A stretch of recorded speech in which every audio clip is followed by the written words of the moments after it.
在台北买下一间最普通的房子，要花一个家庭不吃不喝14年半的全部收入。如果你贷款，每个月薪水进账，先有将近2/3直接被房贷吃掉。我们太习惯把这件事归成2个字：炒作。但我把证据放在这里，你会发现市场没这么笨，是有人让它变成这样。这一集我们不喊打房，也不替谁护盘，只问一个没人敢老实回答的问题：房价正常吗？每次谈到房价，最常听到的一句话是：这是供需市场决定的。听起来很合理，但把台湾放回国际的尺上，这句话就站不住脚。台北的房价所得比是国际公认的严重不可负担。真正的问题不是高，香港也很高，是为什么有些地方能让它不那么高，台湾却像被绑住一样动不了。先看一个最少人注意却最关键的设计：持有税。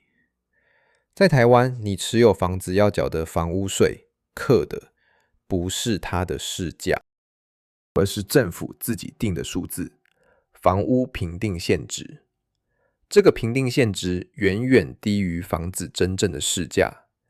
一间市价3000万的房子，可能用几百万的账面价值在课税，结果就是你持有它的成本低到几乎可以忽略。持有几乎不痛，这4个字请记住它。这样的税制不是自然形成，是设计出来的。如果房价是跟着大家赚的更多而涨，那还算合理。问题是它没有。房子8年涨了1半，20年涨了将近3倍，而你的薪水扣掉通膨之后是倒退的。这不是大家一起变有钱，房子跟着涨，这是房子的价格和人的劳动彻底脱钩了。当房子只靠持有就增值，而真正工作的人薪水却在缩水，你努力的速度永远追不上房子躺着赚的速度。这不是天灾，天灾不会挑谁赚谁赔。如果你还相信房税是因为房子不够，那这个数字会让你愣住。全台湾有将近92万间房子，几乎整季没人用电，换句话说，没人住，比例接近1成，而且还在创新高。房子不是不够，房子多到一整季黑着灯，可是房价还在涨。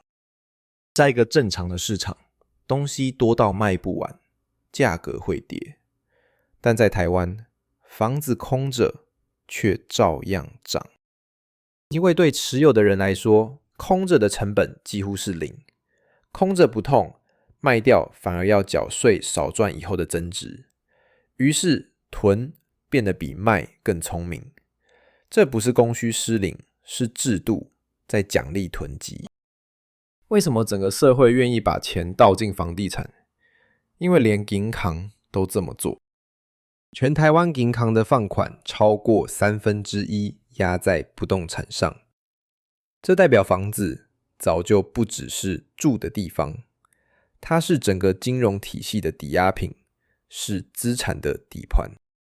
只有不用成本又能借出大笔资金，它就不再是商品，而是一台印钞机。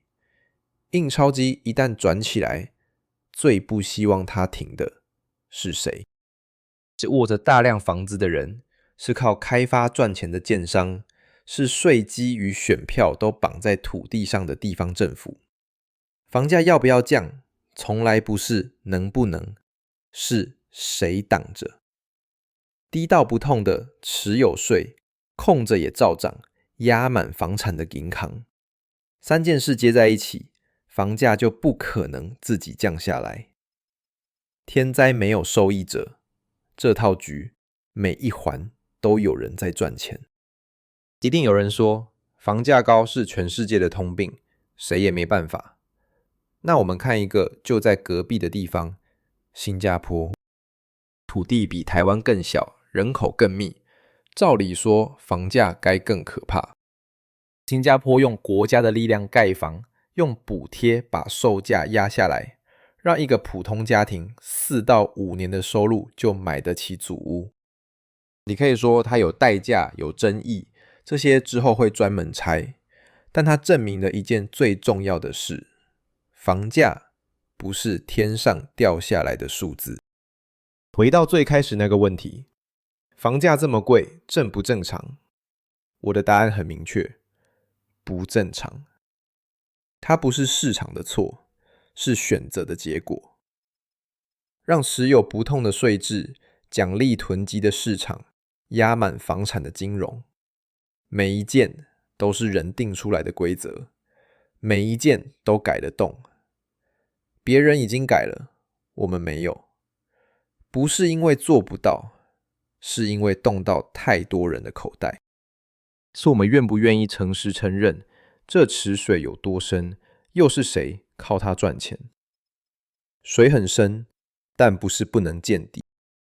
下一集，建商到底怎么把囤变得比卖更赚？